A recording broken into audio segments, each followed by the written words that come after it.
Hello there guys and gals, good day to each every one of you. One late lovely afternoon. Hi, hold on.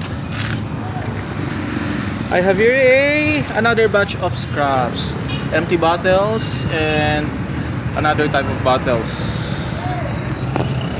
Hi, welcome to my, hold on, day 11 of selling my junkies there at the junk shop. You know what guys and gals, I'm almost done with my segregating of each type of junkies at home, and as you can see I can move freely and I am very much more happy because every day I have other additional income for this. So let's now proceed.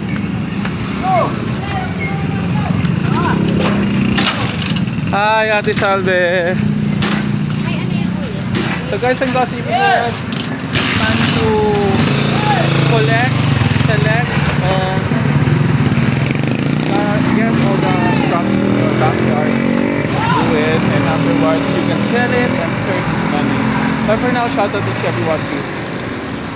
Thank you Lord for all the wonderful blessings. That's all.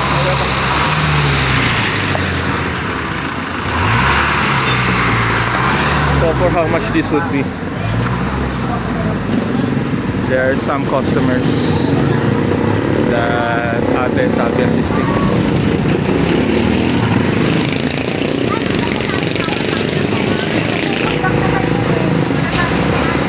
But for now guys and girls, shout out to my mother people kaya about all that and correct also from you guys to all my solid subscribers, to all my solid viewers, to each every one of you, okay? Also on my Facebook viewers. Bye bye.